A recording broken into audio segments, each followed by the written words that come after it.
Tak jdeme pokračovat, kde jsme skončili.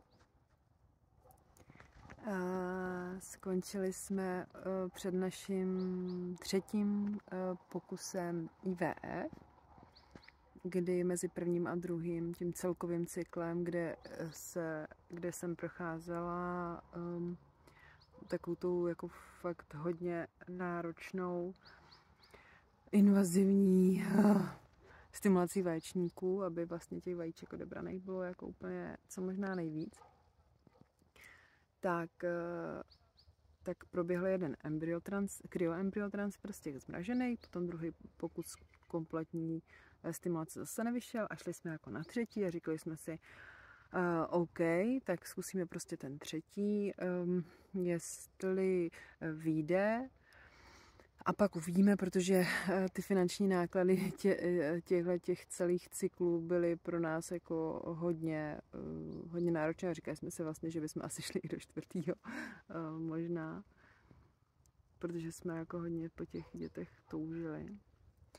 Nicméně ten třetí pokus, ta stimulace se povedla líp než při tom druhém pokusu.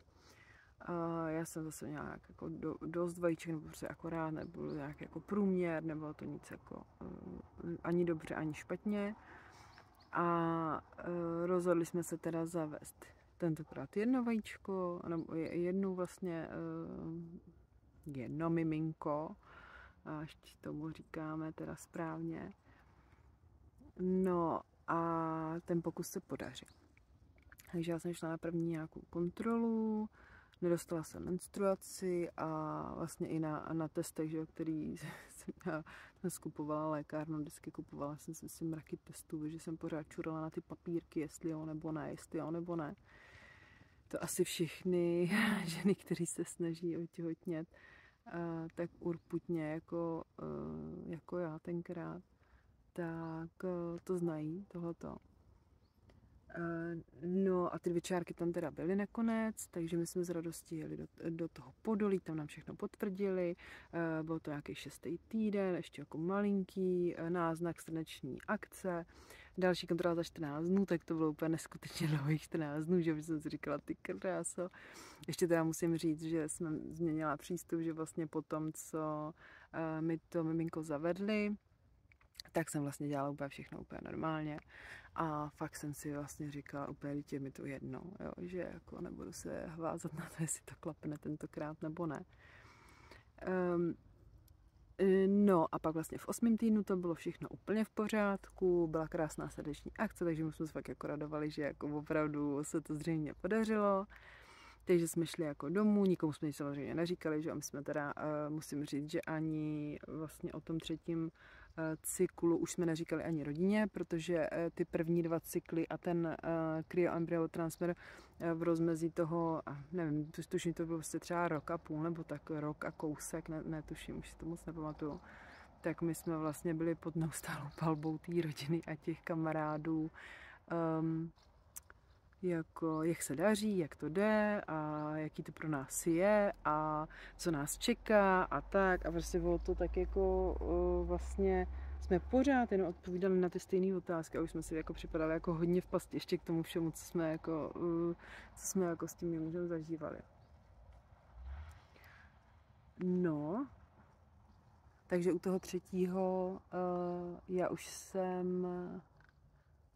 jsem nedělala vůbec nic jako jinak. Já jsem to prostě normálně vyběhla prostě s našima psiskama, přijeli jsme prostě z té nemocnice, já jsem se prostě chovala úplně normálně a ono to teda nakonec dopadlo.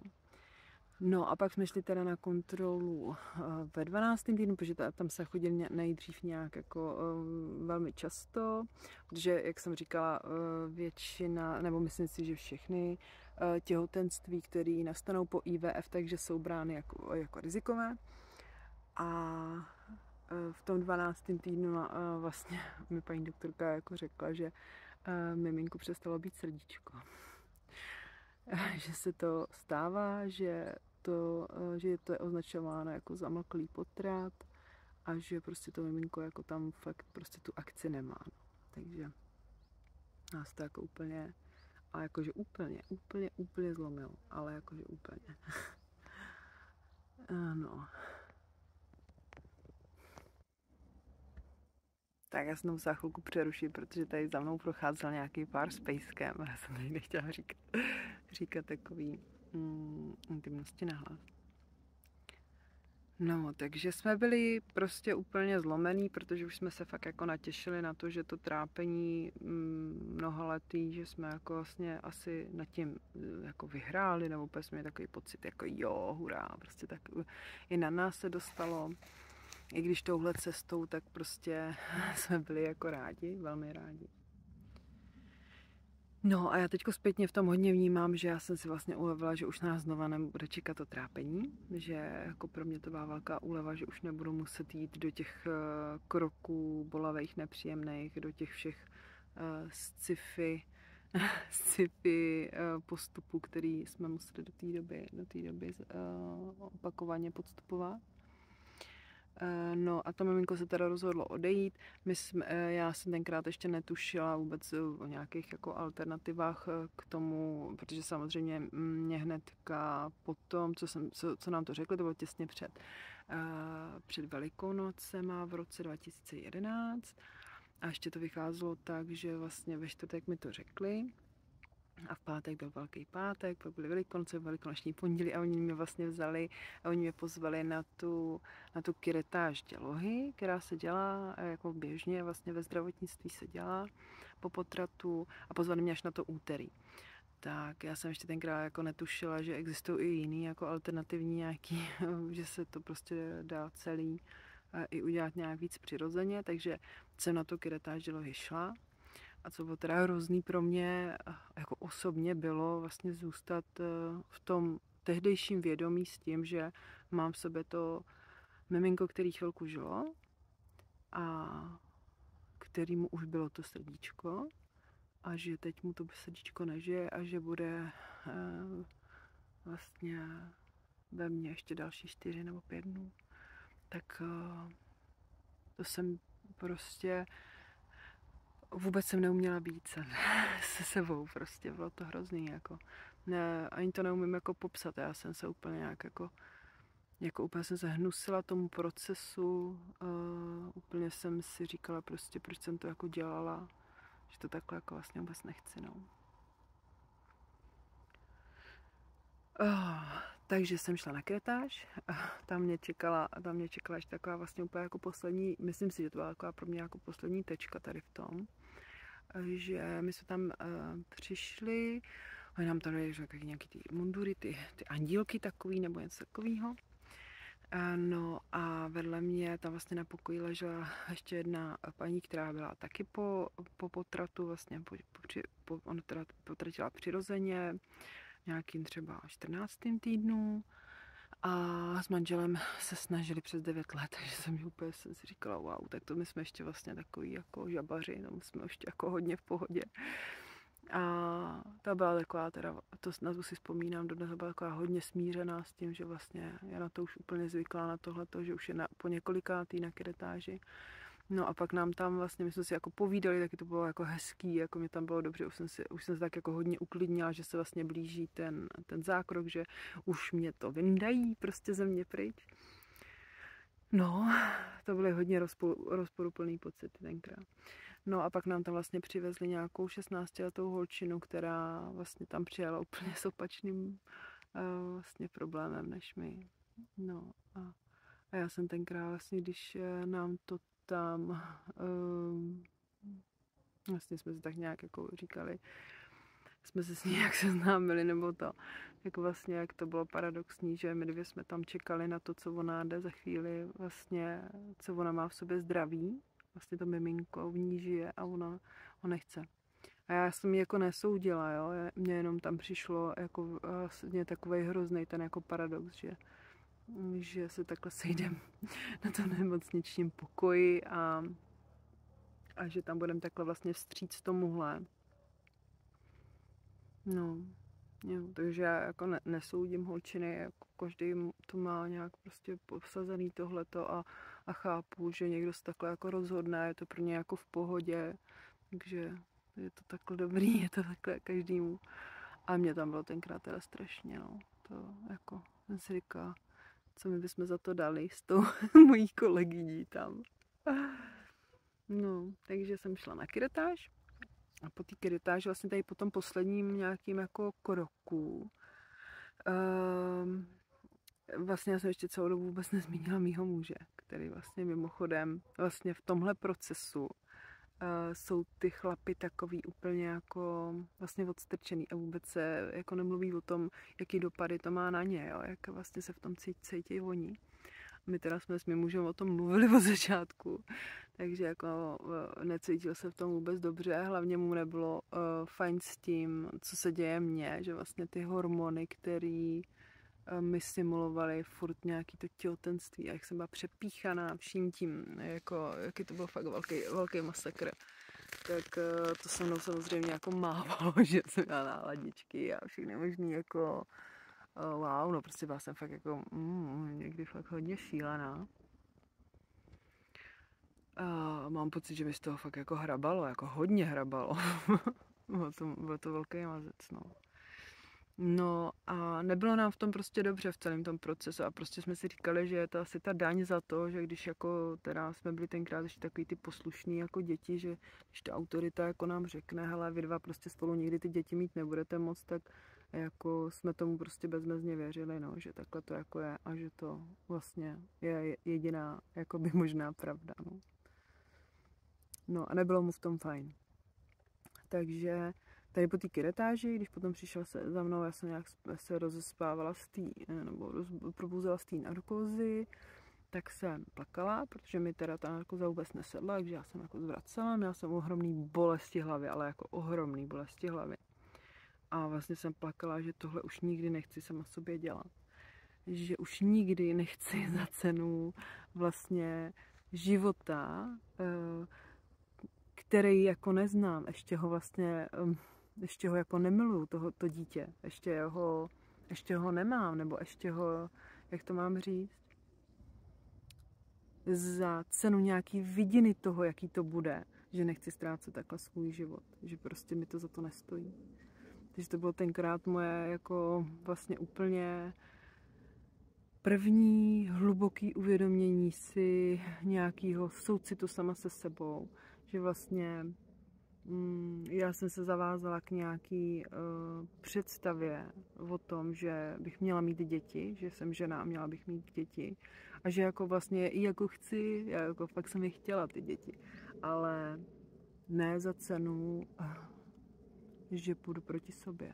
A trvalo mi to poměrně dlouho teda, jako poměrně dlouho jsem tenhle pocit prostě úplně přecházela. No. A můj muž mi vlastně říkal několikrát, pojď už se na to vyprdnem, pojď už tohleto, wow, to už je fakt jako masakr, to už chceme tohle ještě je to pořád to, že my dva chceme opravdu ty děti, anebo už je to nějaká taková ta fáze, kdy člověk propadne úplně tomu, že jako něco opravdu nemůže v tom životě mít. Takže to už je takový fakt jako na hranici nějakého jako šílenství, že chcete za každou cenu se postavit té přírodě. No, takže takhle to bylo takový. Takže jsme se na to zkrátka vyprdli. Řekli jsme si tenkrát, že tahle cesta velmi pravděpodobně prostě není vůbec pro nás. A vlastně pro mě přišla velká úleva v tom, že už mě nečeká žádný IVF, v tom, že už mě nečekají žádný testy, žádný nakupování a čurání na papírky a že jako teď se mi otevřou teprve ty dveře nějaký, jako velký, jako nějaký úplně, jako něco, co ještě neznám, protože já se teď vlastně nemusím vůbec soustředit na to, že jdu nějakou cestou za dítětem, že jsem na nějaký cestě za dítětem.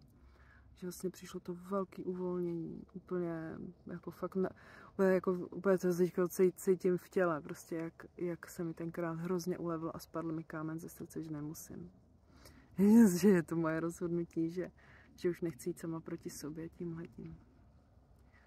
A vlastně i přišla taková chvíle určitě, kdy jsme si říkali s tím svým mužem, jestli vlastně ta cesta i takhle bude naše společná, jestli to bude dál pokračovat, i když ty děti mít nebudeme. A přišli jsme za nějakou dobu na to, že jo. Za to jsem teda dnes velmi vděčná, že jsme to tenkrát jako nerozsekli nějakým jiným způsobem. No a naše uvažování se potom hodně stáčelo k tomu vlastně, co vlastně budeme v tom životě dělat, když ty děti mít jako nebudeme. Když vlastně budeme pracovat, budeme mít sami sebe, takhle, jak se máme doteď, jak jsme žili vlastně doteď jako bezdětný. Ale co, jako čím, jako vyplníme vlastně, ještě jako nám tam trošku něco jako chybělo, jako ta náplň. Takže k těm našim dvou fenkám jsme taky jako bulmastivky velikánský. Tak k těm jsme si pořídili ještě jednoho bafana, takového velikánského anglického mastina uslinkaného, vlastně v obličej šílenej. A úplný štěně. Pořídili jsme si jako papírovýho pejska, že teda se budeme jako nějak jako zaměřovat tímhle směrem, prostě, že budeme jezdit na nějaký výstavy a jako psiska nás bavily, prostě to byly takový fakt jako trdla, ty bulmastivky. No, takže jsme pořídili tohohle velkýho hafana, takže jsme měli vlastně, vždycky jsme v kufru vezli skoro 200 kg psů, to byl jako masakr velký. No, potom vlastně to bylo na jaře, to byly ty Velikonoce. Potom v létě si ještě jako vybavuju, že vlastně přišla sousedka, že tam někde jsou nějaký jako koťata a že jestli si jako někdo nerozebere, takže je jako prostě zprovodějí ze světa. No a my jsme tenkrát měli akorát jednu kočičku siamačku. A jak jsme říkali, a tak co, už tak když už máme to teď volný, tak si vezmeme nějaký prostě koťátka. Tak jsme si vzali dvě takový úplně usoplený, unudlený, prostě úplně zalepený kočičky, úplně malinký, že to ještě úplně jako kníkalo. Prostě ještě neměli ani ty oči otevřený, jako fakt byly úplně v zbídačeným stavu, prostě zablešený, úplně fuj. Takže jsme je prostě nějak opečovali, obstarali a tak. No a to bylo vlastně nějak, tohle to bylo nějak ke konci léta. No a my jsme mezi tím si jako začali chodit na nějaký masáže, na nějaké jako uvolňování těla, k jedné naší šamance, tam, co jsme jako dřív bydleli, tak se o ní jako vykládalo, že je jako šamanka, že má prostě jako nějaký rozšířený jako vnímání světa. No a já jsem tenkrát přišla, ona masírovala mýho muže, já jsem tam seděla a teď najednou, jako ještě nevěděla vůbec nic o nás, jako že máme za sebou tuhletu historii. A ta její kočička mi najednou skočila jako na klín a ona mi řekla, vy se snažíte o miminko. A já říkám, dobrý, tyjo, jak to jako ví. No, takže to bylo jako takový jako krásný. Jsem si říkala, tak tady je fakt možná něco jako jinak, než vnímáme my, obyčejní smrtelníci. No a když jsme k ní přišli asi po druhý nebo po třetí, tak mi řekla, Maruško, já jsem měla jako sen a musím říct, že na tebe, jako na vás ty děti už vlastně čekají, že už je tam jako máte. A oni jenom se s vámi neumějí spojit.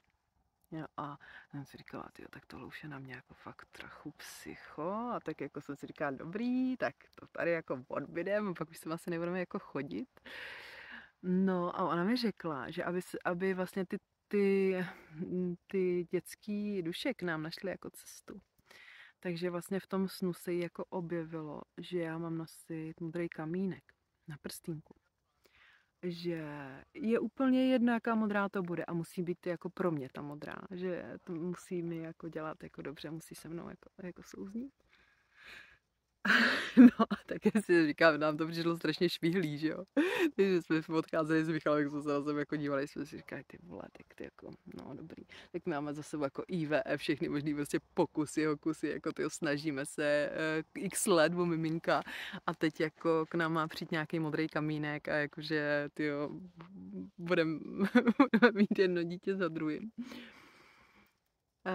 No, nicméně, a je to teda jako hustý, že já vlastně pak jsem byla s mým mužem v Praze na nějakým prostě, nevím, jak jsme jako tam pracujeme, takže jsme tam někde jako procházeli a byli jsme náhodou v podolském vetešnictví. Tam je takový krásný jako prostě krámeček, jsme tam hledali nějaký věci prostě starý a takový nějaký prostě to. No a tam prostě byly, já jsem jako šla, já jsem byla poprvé, a tam jsem šla úplně přímou cestou a přesně jsem viděla ten můj prstýnek s modrým kamínkem. Takže jsem si pořídila prstýnek s modrým kamínkem, protože ten mě úplně prostě ten tam jako na mě čekal. Vůbec nepochybuju o tom, že prostě jako to takhle mělo být. A sranda, jako velká sranda je, že já vlastně, my jsme se ještě někdy na konci toho léta byli informovat na Praze 4, protože tam máme trvalé bydliště, tak na Praze, na městském úřadě Prahy 4 jsme se byli informovat o tom, jakým způsobem teda se můžeme zapsat do registru žadatelů o adopci. A stalo se to, že teda paní nám řekla veškerý ten jako postup, co musíme vyplnit, co musíme dokládat, naše příjmy, naši trestní bezúhonnost, naši vlastně vůbec schopnost, že jako ty děti můžeme, že se o ně umíme postarat.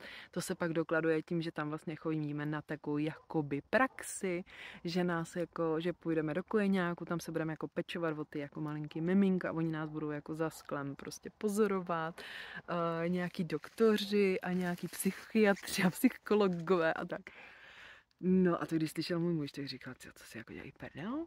Co si fakt jako dělají srandu, že prostě takovýhle posuzování žadatelů o adopci ještě jako v téhle době jako funguje. A to je opravdu 13 let zpátky, tohleto záležitost. No nicméně, tak jsme si jako papíry jsme si vzali samozřejmě, doma jsme se na ně jako dívali, hodně jsme o tom mluvili, jestli teda jako do toho půjdeme nebo nepůjdeme, jestli to je ta naše cesta jít tímhle vlastně jinou cestou těm dětem, anebo se na to fakt úplně vyprdnou. No a vlastně jsme si řekli, že tady jsem vlastně cítila, že to IVF bylo hodně o mně, o tom, že já už nechci. A tady jsem jako hodně cítila, že můj muž prostě do tohohle jako nechce jít, protože on se asi 8 let staral o nevidomýho autistu, takže vlastně praxi jako takovou měl úplně, mohl by o tom vyučovat, o tom, jak se starat o malé děti. A já jsem jako vlastně v naší vesnici na Moravě jsem taky se starala o spoustu dětí, o děti mých nejstarších sester, jo. Takže prostě jako pochovat, poňuchňat miminka, jako mazlit se s nima, přebalit je, nakrmit je, to, co bychom předváděli vlastně v tom kojeňáku, tak nám to přišlo takový jako prostě, že už to jde zase jako proti nějaký naší důstojnosti, nebo vlastně no, jakože je to prostě jako moc. Takže adopce ne. Adopci jsme teda si takhle vlastně tímhle způsobem taky zatrhli. No a já jsem potom měla odjíždět někdy v říjnu na oslavu na Moravu. Na nějakou rodinnou oslavu, já už se vlastně vůbec nepamatuju, co to bylo. A já jsem předtím byla u lékařky a po hrozně dlouhé době, protože chodíme opravdu jenom na prevence, moc ty doktory jakoby nepěstujeme. A já jsem tam k ní musela jít, protože mě bylo hrozně špatně, ale jako pořád. A měla jsem jako chřipku, jako fakt silnou chřipku. Mě bolely kosti, bolely mě klouby a všechno tohleto. No a já jsem si právě, jako jsem měla v hlavě úplně takovou myšlenku, že mám zase toxoplasmózu, protože už jednou jsem vlastně od kočičky chytla někde jako od nějakých koťat toxoplasmózu. No a takže jsem se nechala úplně mojí doktorky jako vyšetřit, aby mi neudělala náběry, že to je vlastně, že by to probíhá úplně stejně jako tenkrát a že jsme si vlastně vzali ty malinký koťátka v létě, takže to by tak mohla ta inkubační doba zhruba jako odpovídat. No a ona mi teda volala, my jsme odjížděli na tu Moravu v pátek a já jí volám v pátek ráno, jestli teda má ty výsledky, že by mě to moc zajímalo, než odjedu na nějakou jako oslavu prostě, abych měla jasno, co mi je a co mi není. No a ona mi řekla, Maruško, to je dobře, že voláte, já jsem vám chtěla volat, vy jste úplně jako zdravá, vy tam nemáte jedinou hodnotu prostě překročenou, prostě úplně naprosto zdravý člověk. A já jsem si říkala, tyjo, tak jako co mi je? No a taky jste úplně těhotná. A já si říkám, jo, dobrý paní doktorka, tak jste si spletla papíry, tak se teď jako mrkněte na ty moje, já jsem jako Maruška Hrubínová, tak si tam prostě vyhledejte to moje, ty moje správný papíry, protože přece víte, že my jako s mým mužem nemůžeme mít ty děti, že to máme jako potvrzený od těch, máte tam ty naše všechny prostě pokusy a protokoly z toho, jak nám to jako nevyšlo. No, tak paní doktorka se podívala ještě jednou a mi řekla, Maruško, já vím, co tady mám, jste těhotná, to těhotenství už není úplně nejmladší, je to prostě už pokročilejší těhotenství, vy jste určitě teď jako cyklus neměla, jsem říká, no ne, jako klasicky, můj cyklus byl velmi jako hodně flexibilní, když to mám říct takhle. Vlastně, když jsem si nepíchala hormony a neměla to díky tomu nějak jako pravidelně, takže se stalo to, že já jsem prostě přirozeně otěhotněla s mým mužem a a je to jako, byl to úplně největší šok v mém životě, protože do té doby moje realita byla, že když mi autorita typu pana docenta v Ústavu pro péči o matku a dítě v Praze v Podolí řekne, vy dva nemůžete mít děti spolu nikdy, to nejde, to je prostě jako opravdu fyzicky nemožný, tak já jsem prostě byla přesvědčená, že to je ta realita, která je moje, že to je moje realita. Do té doby, než se nám podařilo otěhotnět poprvé spontánně a počít naší první lásku. Barborku vymodlenou. No a tak vlastně bych to chtěla nějak ukončit tohle povídání. Možná ještě natočím nějaký jedno někdy o tom, jak to pak pokračovalo, jak ten vývoj pokračoval, protože je to sranda, jak jsme se tak jako s těma dětma vyvíjeli postupně. No a vlastně teďko nevím, co si z toho vyberete. Co vás z toho osloví. Protože za mě je to taková jako všeho chuť nějakých okolností, které se nám potkaly a ty děti k nám prostě přišly.